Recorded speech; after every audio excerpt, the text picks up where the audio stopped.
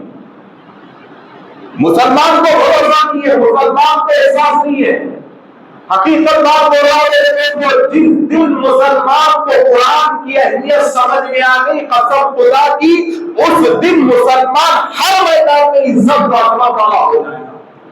ہر میدان میں مسلمان کی عزت بڑھے گی، ہر میدان میں مسلمان کی شان بڑھے گی۔ آج ہمارے پاس قرآن کا معاملہ کیا ہو گیا معلوم ہے؟ میں آپ کو بتاتا ہوں، پھر بار بار کہتا ہوں، گھروں میں شادیاں ہوتے نہیں ہوتے، گھروں میں شادیاں، تو آج کل ایک سسٹم بنا ہوا ہے کہ 5 دن پہلے جہیز بھیجو، 3 دن پہلے جہیز بھیجو، 1 ہفتہ پہلے جہیز بھیجو، فرصت سے جمع نہ پڑتا، خیر وہ آپ کی مرضی، 1 سال پہلے منگا لو، میرے اس پہ کچھ بولنا نہیں ہے، جس کی جیسی سہولت ویسا کام کر لو۔ مگر یہاں ایک چیز بتانا ہے میرے لیے جہیز میں، کیا بتانا ہے کہ اب دلہن کے گھر سے دولہے کے گھر کو جہیز لانے میں سب کو بہت مزہ آتا، اور شادی وہ ٹائم پہ دکھتی پوروں کو، خاص طور پہ دولہے کے دوستوں، خاص طور پہ دولہے کے پھپھیرے بھائیوں کو، چچیرے بھائیوں کو، ممیرے بھائیوں کو، شادی دولہے کو سامان مان سے یہاں لانا، ہر کوئی بے چین رہتا، بار بار پوچھتے سامان کب لانا ہے، سامان کب لانا ہے، سامان کب لانا ہے۔ اب جیسا ہی سامان کی گاڑی آ گئی، پورے پہلوانا چڑھ گئے، نکل گئے 3 کنٹل کی الماری بھی دیو، گرمی سے ڈال دیتے، 2 کنٹل کا گدا بھی دیو، دونوں اٹھا کے پھینک دیتے، دونوں اٹھا کے پھینک دیتے، کیا بھی وہ پورے جوش میں ڈال دیتے۔ اب جیسا ہی قرآن کا ڈبہ آیا، کوئی پہلوان سامنے نہیں آتا، یہ حقیقت بات کو، کوئی نوجوان بچہ سامنے نہیں آتا، جیسا ہی قرآن کا ڈبہ سامنے آیا کوئی نہیں آتا، یہ گزرا ہے۔ اب اس کو بولتا تو لینا، ان بولتا نہیں باپ، اب بھی کر کے آیا دیکھ، جلدی میں ایمرجنسی تھی، کر دیا، طہارت نے لیا۔ اور ایک جنا بول دیتا وہ جمعہ کے دن ٹوٹے سو طہارت اب تک نہیں آیا، بولتا ایسا ہو رہا، یہ حقیقت بات کرو، ایسا ہو رہا ہے کہ مسلمان کی طہارت، مسلمانوں میں کچھ نوجوان، دیکھیے پورے نہیں، کچھ نوجوان طبقہ مسلمانوں میں ایسا ہے جس نے طہارت کو صرف جمعہ کی نماز کے حد تک باقی رکھا ہے، کچھ ہے ہم میں ایسے، پورے نہیں ہے، کچھ ہے۔ کہ جو طہارت کو صرف اور صرف جمعہ کی نماز کے حد تک باقی رکھا ہے اور انتہائی مفلسی کی گڑے میں وہ جا چکے ہیں، درندگی کی گڑے میں وہ جا چکے ہیں۔ اور ایک بات یاد رکھو، دیکھا ہوا نسخہ میں آپ کو، دیکھی ہوئی زندگی میں آپ کو بول رہا ہوں کہ اگر کسی انسان کو تجارتی طور پہ، دولت سے، خاندان سے، گھر سے اگر کسی انسان کو برباد کرنا ہے تو اس انسان کے پاس سے طہارت کی عادت کو مٹا دو اور سمجھ جاؤ کہ اس کی بربادی شروع ہوئی، اس کی بربادی شروع ہوئی۔ میں آپ کو بتاؤں، بے طہارت رہنے والے جسم کا سب سے پہلا نقصان، سنو،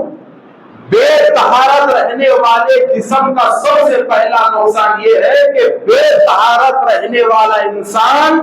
بہت ہی جلدی نشے کا عادی بن جاتا ہے، بہت جلدی نشے کا عادی بن جاتا ہے۔ تو آج مسلمانوں میں جتنے بھی شرابی ہیں، جتنے بھی گانجا مارنے والے ہیں، ان کا سب سے بڑا قصور یہی تھا کہ طہارت کا احترام ان کے پاس نہیں تھا، طہارت کی پابندی ان کے پاس نہیں تھی۔ تو جیسا ہی طہارت کی پابندی ان کے پاس ختم ہو گئی تو دل سے روحانیت کی دیواریں توڑ گئی، اور جب روحانیت کی دیواریں توڑ گئی تو ضمیر مردہ ہو گیا، اور جب ضمیر مردہ ہوا تو حلال اور حرام مجھے سمجھ میں نہیں آیا۔ ایک طہارت سے اتنا بڑا نقصان کہ جب ضمیر مردہ ہو جاتا ہے تو نہ حلال سمجھ میں آتا ہے، نہ حرام سمجھ میں آتا ہے، نہ ماں سمجھ میں آتی ہے، نہ بہن سمجھ میں آتی ہے، انسان درندگی کی زندگی گزارتے چلے جاتا ہے۔ اگر انسان کی زندگی کتے سے بھی بدتر اگر بنانا ہے تو دیکھ لو کہ کون ہے جو طہارت سے بچ رہا ہے۔ اگر ہم میں اگر کوئی بغیر طہارت کی زندگی گزار رہا ہے تو سمجھ جاؤ کہ ضرور ایک دن یا تو نشے کا عادی بن جائے گا یا پھر ایک دن جانور سے بدتر زندگی گزارنے والا بن جائے گا۔ اور یہ حقیقت ہے حضرات محترم، آج آپ سروے کر کے غور کر کے دیکھ لو کہ جتنے نوجوان آج کم عمر میں نشے کے عادی بن چکے ہیں، ان کا ایک ہی بڑے لوگوں کی غلطی ہے کہ ان کے گھروں میں بچے والی ہونے کے بعد ماں باپ اپنی اولاد کو طہارت کے قانون کا پابند نہیں بنائے، طہارت کا طریقہ نہیں سکھائے، اور اپنے گھروں میں طہارت کے نظام کو باقی نہ رکھے۔ تو گھروں میں طہارت کے نظام کو باقی نہ رہنے کی وجہ سے اولاد کا ضمیر مردہ ہو گیا، اور جب ضمیر مردہ ہو گیا تو اولاد کو نہ حلال کی تمیز رہی، نہ حرام کی تمیز رہی، نہ باپ کا ادب رہا، نہ ماں کا ادب رہا، بس ایک جانور کی زندگی گزارتے ہوئے ہمارے کچھ نوجوان گھوم رہے ہیں۔ اور حقیقت ہے کہ ہمارے معاشرے میں کچھ نوجوان ایسے ہیں جن کی زندگی جانور سے بھی بدتر ہو چکی ہے، جن کی حالت جانور سے بھی بدتر ہو چکی ہے۔ ایسی زندگی گزر رہی ہے، اتنی خطرناک زندگی ہے کہ محلے میں ٹھہرے تو محلے والے ڈھونڈنا شروع کرے، مارکیٹ میں گئے تو مارکیٹ کے جوتے، پھر رات ہوئی تو پولیس والوں کے جوتے، ہر طرف سوائے لاپوں کے کوئی چیز انہیں نہیں مل رہی ہے، سوائے ذلت کے کوئی چیز انہیں نہیں مل رہی ہے، سوائے رسوائی کے کوئی چیز انہیں نہیں مل رہی ہے۔ تو یہ خرابی کہاں سے آئی؟ یہ خرابی چبوتروں سے نہیں آئی، یہ خرابی دوستوں سے نہیں آئی، یہ خرابی کسی معاشرے سے نہیں آئی، یہ خرابی آئی تو گھر سے آئی، اس لیے کہ گھر میں صاف ستھرائی کا نظام صحیح نہیں ہے، گھر میں طہارت کا نظام صحیح نہیں ہے، گھر میں پاکی کا نظام صحیح نہیں ہے، گھر میں اٹھنے اور بیٹھنے کا نظام صحیح نہیں ہے، تو بس گھر میں ایسی زندگی اولاد گزار رہے ہیں جیسے ٹوٹیوں میں بھینس گزارتی ہے، جیسے ریوڑ میں بکریاں گزارتے ہیں۔ اگر ایسی زندگی ہم اپنی اولاد کو لے کر گھروں میں گزار دیں تو پھر ہماری اولاد کا ضمیر زندہ نہیں رہے گا، بلکہ اولاد کا ضمیر مردہ ہوگا، اور وہ صبح سے شام تک لوگوں کے لاتے اور جوتے کھا کر گھر کو واپس آئے گا۔ تو حضرات محترم،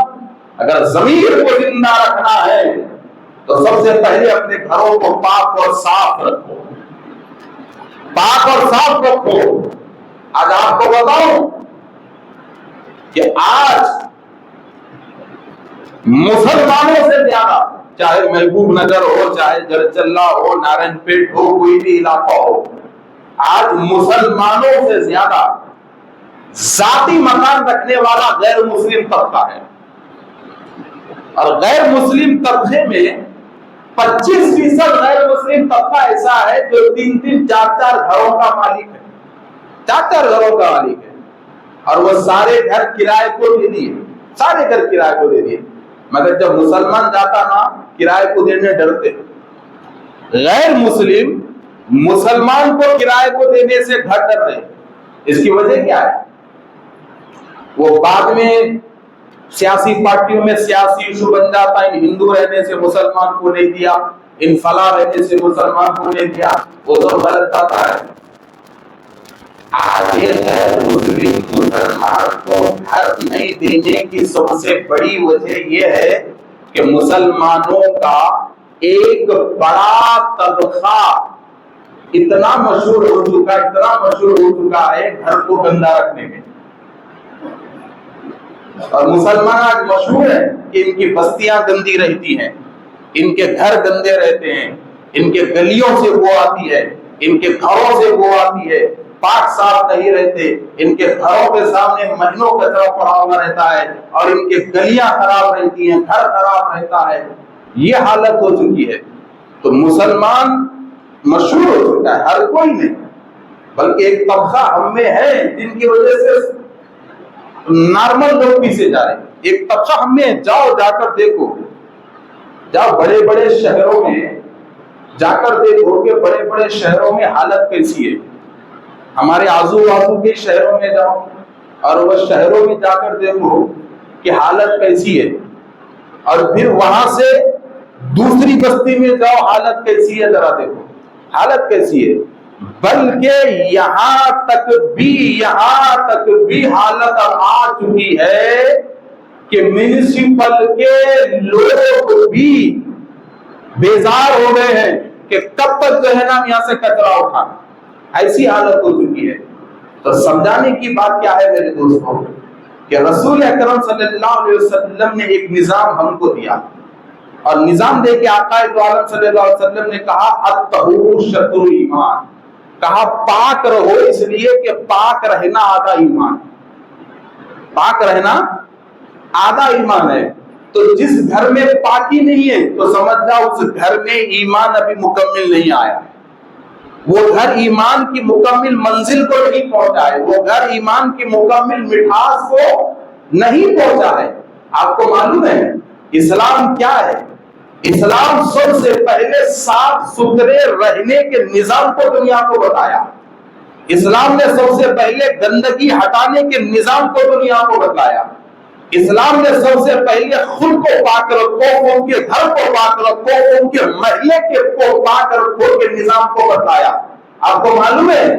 اسلام میں صرف عبادت مسجد میں نہیں ہوتی، بلکہ اسلام میں عبادت سڑکوں بھی ہوتی ہے۔ جس طریقے سے مسجد میں اللہ اکبر کہنا عبادت ہے، سجدہ کرنا عبادت ہے، ویسے اسلام میں راستے کا کانٹا ہٹانا بھی عبادت ہے، ویسے اسلام میں راستے کا پھٹا ہٹانا بھی عبادت ہے، ویسے اسلام میں بھوکے کتے کو پانی پلانا بھی عبادت ہے، اسلام میں فقیر کو کھانا کھلانا بھی عبادت ہے، اسلام کو مجبوروں کی مدد کرنا بھی عبادت ہے، اور پھر اسلام میں اپنے گھر کو صاف رکھنا ثواب، اپنے محلے کو صاف رکھنا ثواب، اور اپنے بستی کو بھی صاف رکھنا ثواب ہے اسلام میں۔ تو اسلام اتنا پاک مذہب ہے، اتنا پاک مذہب ہے کہ انسان مرنے کے بعد ناپاکی کا کتا ہو جاتا ہے۔ 24 گھنٹے کے بعد انسان کا جسم اتنا ناپاک ہوتا ہے کہ اس کے جسم میں کیڑے بننا شروع ہو جاتے ہیں، اور اس کا جسم ہر حال میں مٹی میں ملنا ہے، مگر اسلام نے مردے کی پاکی کا بھی خیال رکھا، اسلام نے اتنا پاکی کا خیال رکھا کہ جو جسم مر کر مٹی میں ملنے والا ہے، اسلام نے اس جسم کو بھی صاف کفن دینے کا حکم دیا ہے، پاک اور صاف کفن دینے کا حکم دیا ہے۔ تو جس مذہب میں مردے کی پاکی کا لحاظ ہے، اس مذہب میں زندوں کی پاکی کا لحاظ کتنا ہوگا ذرا سوچو۔ جس مذہب میں خبر میں گندگی اور خبر کے گڑھے میں کچرا ڈالنے کی اجازت نہیں گے اور ہم اپنے گھروں میں کچرا لے کے گھوم رہے ہیں. خبر میں کچرا ڈالنے کی اجازت اسلام نہیں دیتا, خبر میں گندگی ڈالنے کی اجازت اسلام نہیں دیتا, اور ہر زندے خبر سے کچرا دور رکھنے کا سوچتا ہے, اور ہر زندہ مردے کو صاف رکھنے کے بارے میں سوچ رہا ہے, اور ہر زندہ مردے کو میلا نہیں صاف کفن دینے کے بارے میں سوچ رہا ہے, اور ہر زندہ مردے کو پسینے دار جسم کے ساتھ نہیں بلکہ عطر کی خوشبو کے ساتھ قبر میں دفن کرنے کو سوچ رہا ہے. مگر یہ زندہ یہ کیوں نہیں سوچ رہا ہے کہ میرا گھر بھی ہر روز خوشبو سے مہک اٹھے,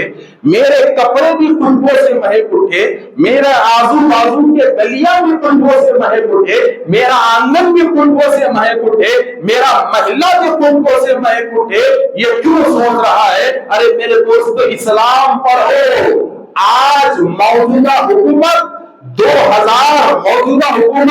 2014 میں سوچھ بھارت کا نعرہ لگاتی ہے, پھر 2018 میں سوچھ بھارت ابھیان کا نعرہ لگا کر ہندوستان کے چپے چپے کا کچرا اٹھانے کا پروگرام چلاتی ہے, اور سال میں ایک مرتبہ سوچھ بھارت ابھیان لگایا جاتا ہے, اور سوچھ بھارت ابھیان میں ہر کوئی اپنے اپنے لیڈر کی تعریف کرتا ہے, مگر قربان جائیے آقا دو عالم صلی اللہ علیہ وسلم کی مائناز اور بے مثال لیڈرشپ پہ کہ آج سے 1400 سال پہلے رسول اکرم صلی اللہ علیہ وسلم نے صرف مدینے کی نہیں بلکہ پوری دنیا سے کچرے کی صفائی کا نظام رسول اللہ نے شروع کیا تھا اسلام کے نام پر. اسلام کے نام پر کسی مذہب میں آپ کو راستے سے کانٹا ہٹانے کا نظام نہیں ملے گا, کسی مذہب میں آپ کو راستے سے پتھر ہٹانے کا نظام نہیں ملے گا, کسی مذہب میں آپ کو جھاڑ کے حقوق نہیں ملیں گے, کسی مذہب میں آپ کو گھر کے بجلی کے حقوق نہیں ملیں گے, کسی مذہب میں آپ کو مردوں کے حقوق نہیں ملیں گے. یہی اسلام ہے کہ اگر گھر میں جھاڑ ہے تو اسلام نے جھاڑ کے حق کو مقرر کیا, اگر گھر میں بجلی ہے تو اسلام نے گھر میں بجلی کے حق کو مقرر کیا, اور اگر گھر ہے تو انسان نے گھر کے حق کو بھی مقرر کیا. تو آج مسلمان کا حال کیا ہو چکا ہے؟ تو میں بتا رہا تھا دیکھو بات کدھر سے کدھر کی چلے گئی, یہ بات ایسا ہو جاتا. تو میں کیا بول رہا تھا کہ وہ قرآن کا ڈبہ آ گیا, الماری چڑھا دیے, یہ بات چل رہی تھی نا, الماری چڑھا دیے, پلنگ چڑھا دیے, گدا چڑھا دیے, سوپ چڑھا دیے. اب جیسا ہی قرآن کا ڈبہ آیا پورے پہلوانا پیچھے. اگر کسی کو طہارت رہتا تو وضو نہیں رہتی, اور اس میں تھوڑے ایسے رہتے جن کو طہارت بھی نہیں رہتی وضو بھی نہیں رہتی, طہارت بھی نہیں رہتی وضو بھی نہیں رہتی. کوئی قرآن کو ہاتھ لگانے تیار ہی نہیں رہتا. اب کون لگانا؟ اب ان میں سے بڑے آدمی کو بھیجتے. اب وہ سے بڑے آدمی طہارت سے رہتے وضو سے رہتے, طہارت سے رہتے وضو سے رہتے. الحمدللہ یہ حقیقت بات ہے. آج ہم میں کچھ عزت بچی ہوئی ہے, اللہ کا خیر ہم پہ نازل نہیں ہو رہا تو یہ ہماری طرف سے نہیں. ہم میں کچھ ایسے بھی لوگ ہیں جن کے بال پک کے سفید ہو گئے,